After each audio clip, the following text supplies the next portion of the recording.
So Jennifer has been immersed in the topic of psychology her entire adult life, and probably even before that.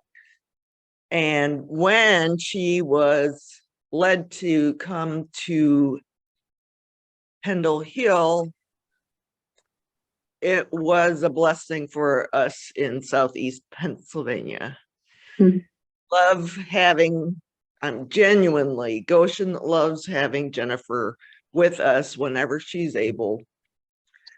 And I need to also give a shout out to Pat Daly, who worked with Jennifer to pull this program together on behalf of Goshen. So all her adult life, psychology, and since 1991, Jennifer, Quakerism.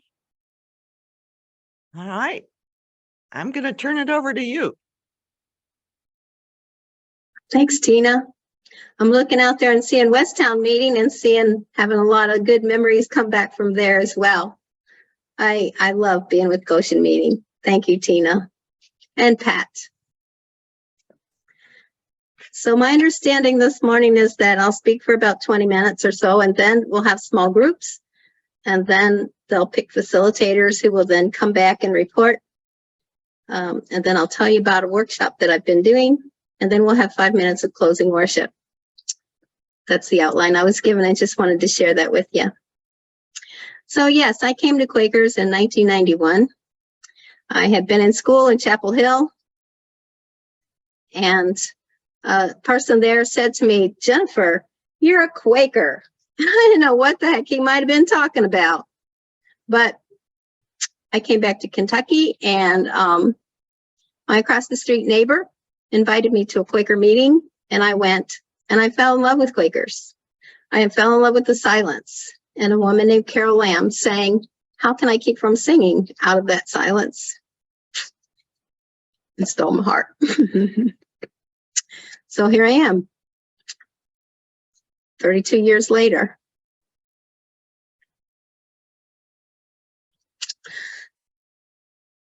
Okay, yes, I did study psychology.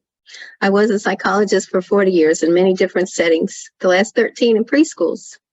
I love preschoolers, but in lots of different settings along the way. I also came to Pendle Hill in 95. Parker Palmer came to Berea, and I didn't know he was some famous guy or would have never had the nerve, but I asked him a lot of questions, and he suggested I come to Pendle Hill. And so in 95, I came for a 4-week internship and ended up staying for 25 years. I probably took more classes than anybody in the history of that place has ever taken there. I loved it. And I lived there or near there for 25 years, involved with many meetings around that area. When the pandemic hit, I was down here. I came back and forth between Pennsylvania and Kentucky my whole 25 years. Two very, very different cultures, let me tell you. And when the pandemic hit, I was working on a state settlement. This past week was 5 years since my parents died, 6 days apart. And when the pandemic hit, I said, I have to do this estate settlement work. And so I stayed and moved down here in a really unusual way. I couldn't go back, so I just stayed and sold my house up there. And with the money I got from the house up there, I bought a piece of the family farm that was part of the estate settlement, the hard part of the estate settlement. So now I'm in Kentucky trying to figure out what to do with 80 acres of a family farm. And just on December 15th, Francisco, the executive director of Pendle Hill, sent me an email saying, "Jennifer, I've been praying about your farm, and God seems to be saying to me to tell you that you need to make a retreat center there." And I'm like, "Okay, Francisco, send me some people, some money, and some resources, and I will gladly listen to you and God." So stay tuned on that one. So yes, I've been a psychologist. I've studied deep spirituality. I've done enormous amounts of social justice work, especially racial justice work.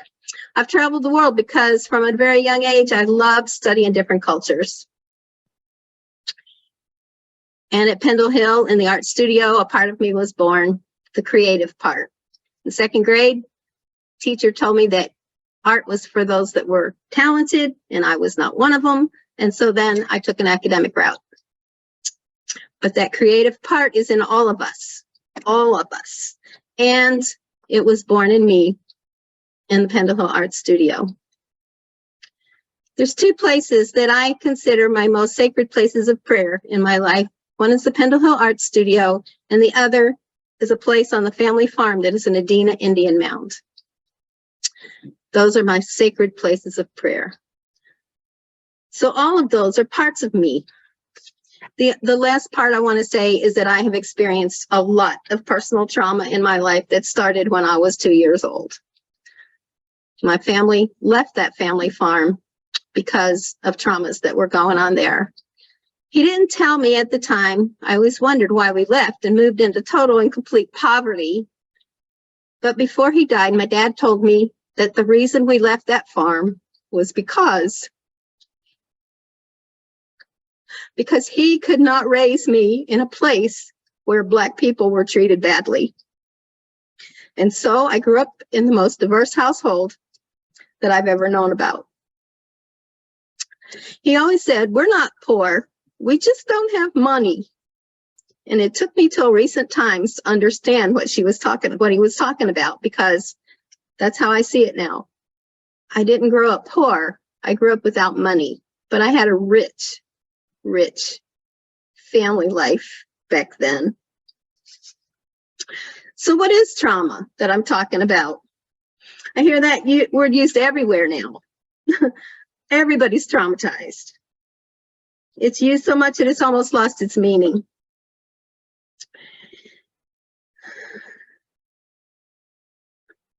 I can say that in my own experiences, what I've noticed a pattern. Something really traumatic happens. I have to do a lot of hard work. People don't like doing hard work these days, but a lot of hard work. And then something really good happens.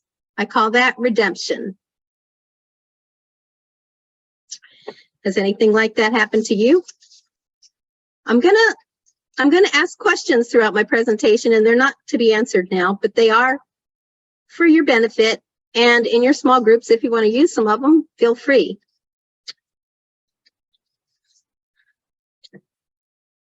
Wikipedia says trauma is a deeply distressing or disturbing experience.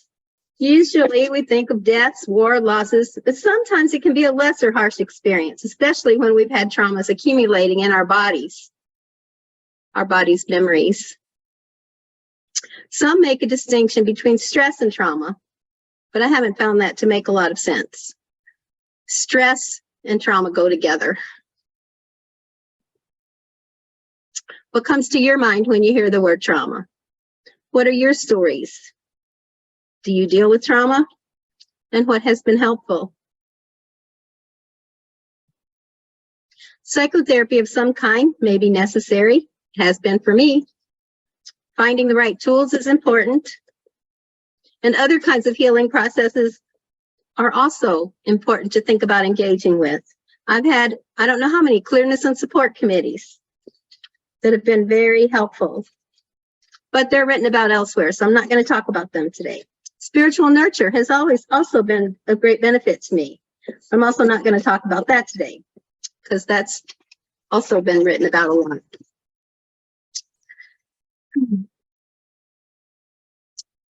In our work, I work with Gloria Bruner. She's a person who's a member of Bloomington Friends Meeting. In our work, we do a three-stage process. We have an academic portion that's an extension of what I'm going to talk about today. We do an experiential workshop where we use creativity. We call it Mediating Trauma through Creative Expression, but also grief and other challenging experiences. And then we offer ongoing music therapy in Gloria's case, in my case, a therapeutic creativity coaching. How do we handle our traumas? When I was creating our class, I studied 4 people that I really came to admire. John Calvi, Bessel van der Kolk, Peter Levine, and Stephen Porges. So I want to give you just a minute or two about each of those people that I've come to admire. To me, they bring together a task that's been important in my life, bringing the science and the spirituality together. John Calvi wrote a book called How Far Have You Traveled? And he says there are 6 statements that we have to get really good at. We have to get really good at these things. Being able to say, I'm sorry, I love you, thank you, help me, please. That's not good enough, and bug off. Translated, setting good boundaries.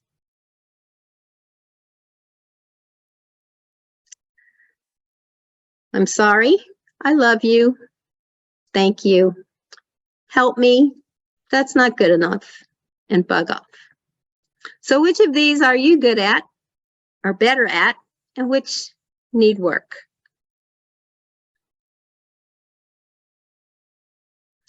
The second person is Bessel van der Kolk. He wrote a book that I love. He wrote a lot of books, but the one I love most is called The Body Keeps the Score.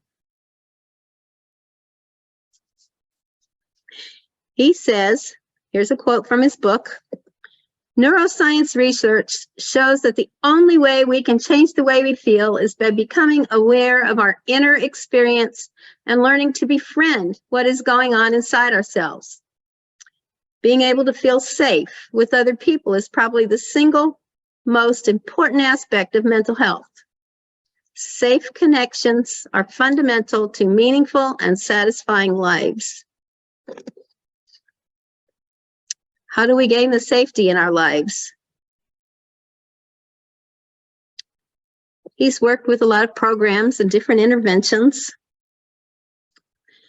And what he says is that what we need most is a stable and loving relationship in our lives. It's a major factor in mediating the effects of trauma. In my own life, my parents were great, but when I was growing up, the person who was most my stable, loving relationship was my grandma. I called her Nana. Nana had lots of church activities. She was in the Grace Methodist Church, a bunch of church friends, and her shut-ins. She called them her shut-ins. Most of them were younger than her, but they might have been ill, and they often just needed somebody to come, and she would come. Most called her Mrs. Penn because Mrs. was a term that endeared respect. My dad even called her Mrs. Penn, and that was a sign of respect. When I lived with her, we sat at the table at dinner each night, the same time every night, predictable. She would say, predictably, I don't like those green vegetables, but I eat them for health's sake. Each week, she would send out 30 postcards to her nieces, nephews, cousins. She stayed in close touch with family. I never heard her conversation speak of deep spiritual matters, but her life spoke of God's love in ways that were unmistakable. Her life spoke of being a neighbor, being a good Samaritan that we heard about earlier. The kindness we heard about earlier. She had a few indulgences. She would predictably stop everything at 1:30 on Monday through Friday and watch As the World Turns. And on Saturdays, she would predictably watch Porter Wagner at 6 o'clock. Her mood nor her love wavered. She was the predictability about which van der Kolk spoke. Where's the safety in your life? Where are the stable, loving relationships? What is needed to be worked on? Where are the people that Jenny Sutton spoke about earlier? We will be there.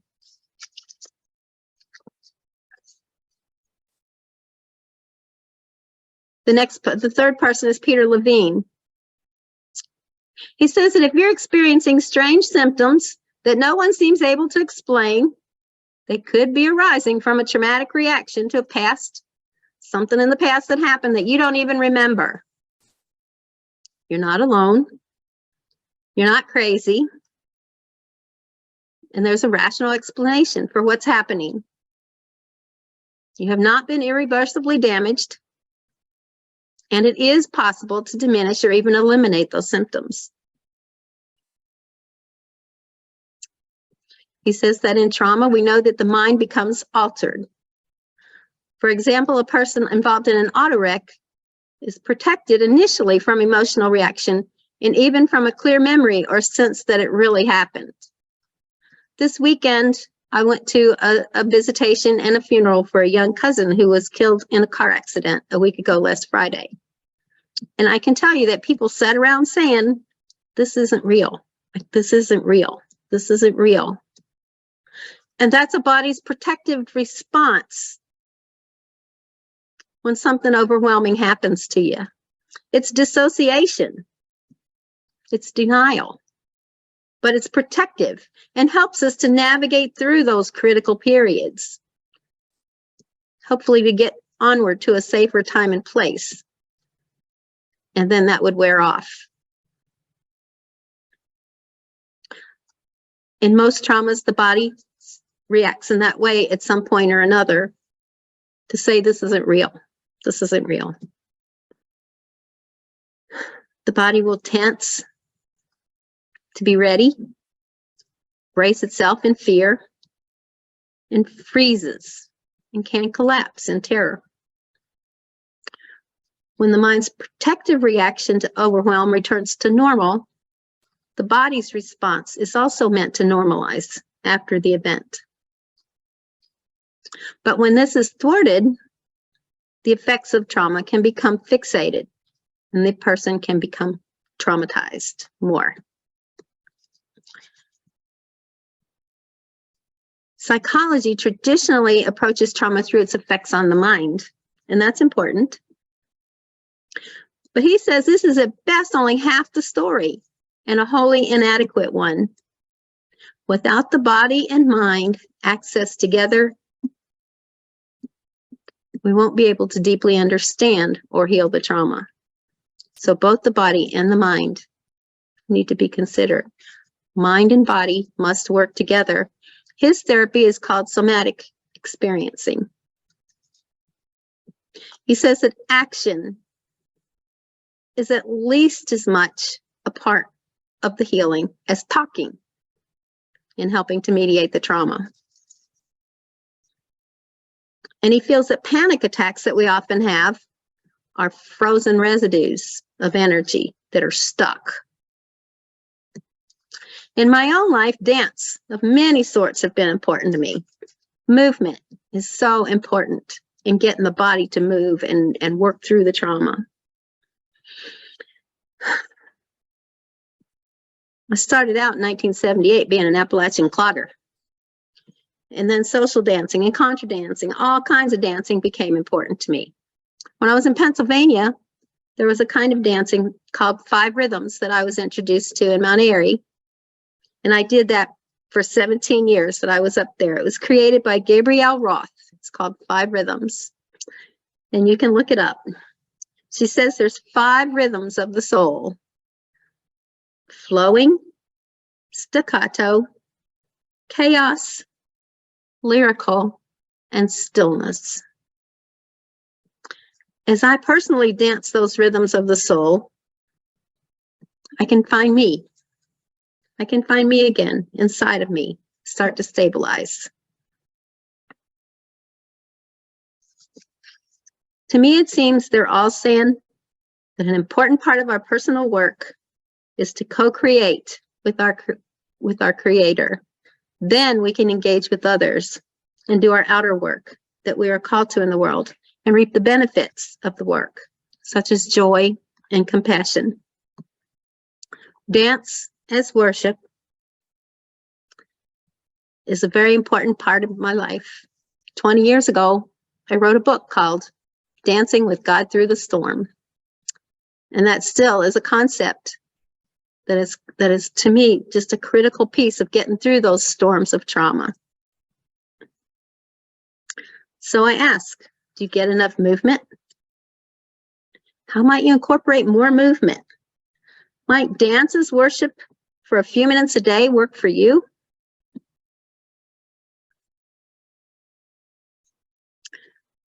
The fourth person is Stephen Porges. He has a theory called polyvagal theory. The essence of that is that our vagus nerve is affected by trauma. Poly means many, vagal means wandering.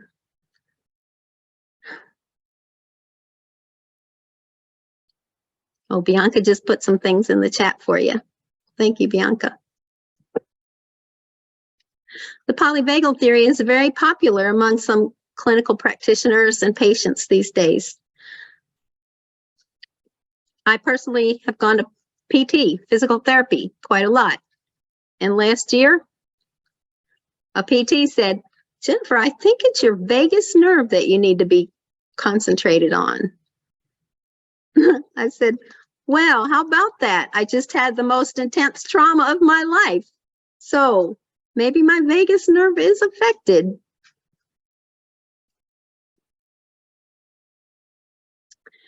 He says, Porges says, compassionate witness is important.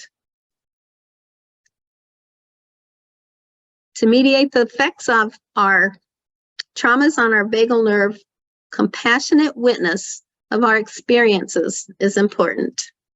I believe you can translate that among Quakers as what we call accompaniment. Accompaniment or compassionate witness, as he would call it. And he does a lot with the biology of the nervous system. Last Memorial Day, the Friends Conference on Religion and Psychology, some of you probably know about that group, had their conference at Pendle Hill. And Stephen Porges was their plenary speaker that weekend. I also did our workshop for that weekend. And I asked Stephen Porges to come to it and just give me some feedback. He came, turned off his video, and sat in. I couldn't believe he did that, but he did. So at the end of the workshop, I thanked him, acknowledged him and his work, and he came on just for a minute, and he was smiling, feeling like we had captured the essence of what he had been saying in his theory in our experiential workshop.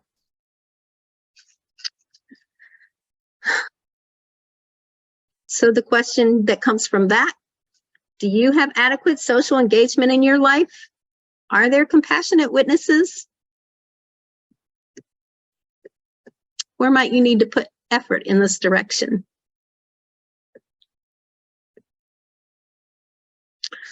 So just a summary, a lot of science is out there that tells us what we know in our spiritual lives. I've spent a lot of time in my life trying to bring together that deep science and that deep psychology and that deep spirituality, and it's there. The connections are there. So the science tells us stuff we probably already knew, that there's 6 important pieces of work that Calvi says are important. Van der Kolk says safety and stable relationships are important. Levine says we need to engage our bodies with our minds, along with the talking, to do the work. Porges says we need compassionate witness of our lives and social engagement.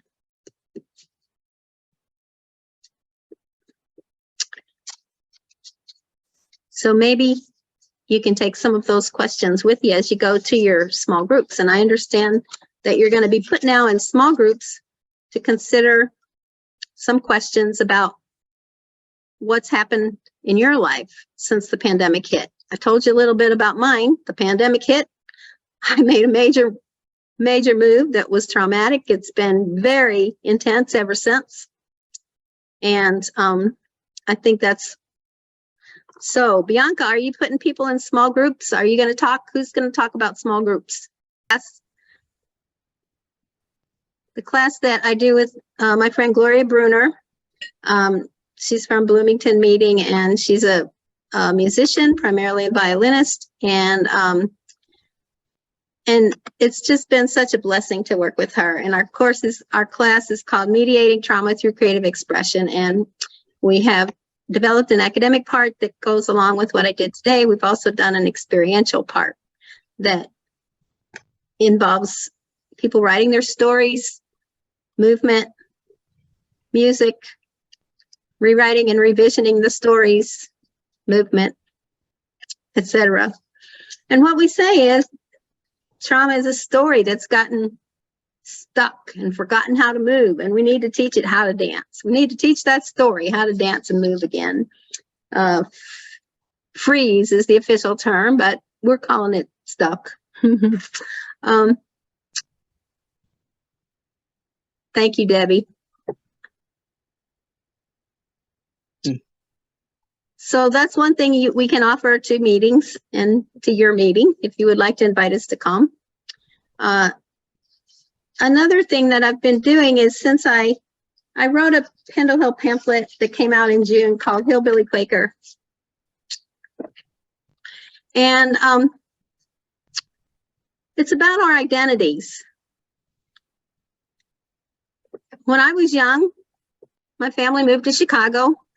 We were extremely poor, and my parents got jobs in factories. And that's where I learned I was a hillbilly. And I had ambitions. My daddy always told the story of me being out there working in the tobacco patch, and one day raising my arms to the heavens and saying, God, I don't know what it is, but I want to go to college. And that prayer was answered. And I went to college, and I went and I went and I went. But one of the things I did along the way was to turn my back on that hillbilly heritage, because it seemed oxymoronic to me at the time to be a hillbilly and to go to college. And then in 2017, a book came out called Hillbilly Elegy. My daddy loved his Appalachian heritage. I'm only a quarter Appalachian. The rest of it's bluegrass central Kentucky. But he loved that Appalachian part and took us to the mountains often. And when that Hillbilly Elegy book came out, I just started writing, and I couldn't stop writing. It just upset me so much. And most everybody else I know in Kentucky either won't read it or got pretty upset about it. Not because the man wrote about his story, his family history, his family story of addiction and whatever, poverty and addiction, but because that book got taken to all kinds of places like Princeton, Yale, and talked about as a sociological analysis of Appalachian people. Like everybody fits that stereotype. Like everybody is addicted, and I don't know. I started writing, and this was a piece of the writing that came out of that. I also have a manuscript, a book manuscript that I want to put out there eventually called Hillbilly Rising, directly in response to Hillbilly Elegy. And I have found that since I wrote this initial piece, I had no idea what would come at me in terms of bias toward Appalachian people. I've dealt with it my whole life, but it's been worse in the last couple of years than ever in my life before, and among Quakers. So being on the other end as a person who is find myself in a position of living a life that is not politically correct among a lot of Quakers. It's a very uncomfortable position to be in. I can deal with discomfort. I've dealt with it my whole life. But I can tell you it's difficult and requires a lot of praying and a lot of friends and a lot of doing all those things I study about to try and get by. So I was asked to do a program last summer. I was up in Pennsylvania for 6 months last year. And I worked for the Dialogue Institute at Temple for 6 years, doing programs. In January, they bring students over from Southeast Asia. And in July, they bring students over from the Middle East. And in the spring, they bring over scholars from all over the world to engage with interfaith dialogue. So they asked me to do a program on identities, and I did it on June 21st of last year. So they hadn't done it they hadn't done the program because of the pandemic, but they brought together both the Southeast Asian and the Middle Eastern students. And so I said what I just said, 5 minutes of turn my back on my Appalachian heritage, and then felt called to embrace it. And then I asked, has that ever happened to you? Is there a part of you that you have turned your back on and then felt called to embrace? And one young man from India talked about being gay and how he had turned his back on that, but then felt led to come out as gay. There was a moment there then that my jaw still drops when I think about what happened. A young man put his hand up and said, "May I stand to say what I have to say?" And I said, "Sure." And he said, "I am Yazidi. I am from Iraq, and I am Yazidi. And I never admit to being Yazidi. Never have I said this before. Because in Iraq, if you're Yazidi, you not only don't go to college, your life is in danger at all times." And I just stood there. I just stood there in shock. And that class, those students said to that guy, that young man, beautiful young man, they said, "Here, you are Yazidi."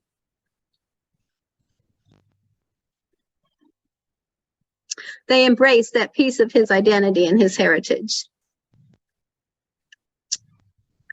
At the end of the 6 weeks that those students are in the United States, going to Buddhist temples and Pendle Hill and all kinds of different faith traditions, visiting and talking about it, working on interfaith dialogue. At the end of that 5 weeks or however long they're here, they come together and they plan a program for when they go back to their country. And I was back in Kentucky by then, but I went by Zoom. I wanted to hear what that young man was going to say. And sure enough, he said, "When I go back to Iraq, I'm going to plan a program. I'm going to do a program where Yazidis can come out and claim their heritage." And I sat there with my mouth open, and I was just like, God protect him. Please, God, don't let something happen to that young man, because in this moment, he's making a commitment to that piece of his identity. So that's another area. It's not totally separate from the trauma piece, because many of us have pieces of our identities that have become traumatized along the way, just like that young man, just like my own Appalachian piece. But I do programs on that too. So I just wanted to put that out there. Earlier, I talked about having written this book. I wanted to show it to you. It's available at Pendle Hill. 20 years ago, and people are telling me, especially that Laura Lackey at Goshen Meeting keeps telling me I need to revise it and send it out again. And I'm hoping to get the time to do that at some point. And there's a Pendle Hill pamphlet that goes with it. I also wrote one about my arts and spirituality life. And that's also a Pendle Hill pamphlet available at Pendle Hill. Are there comments, questions, or other before we go into worship to end our program today?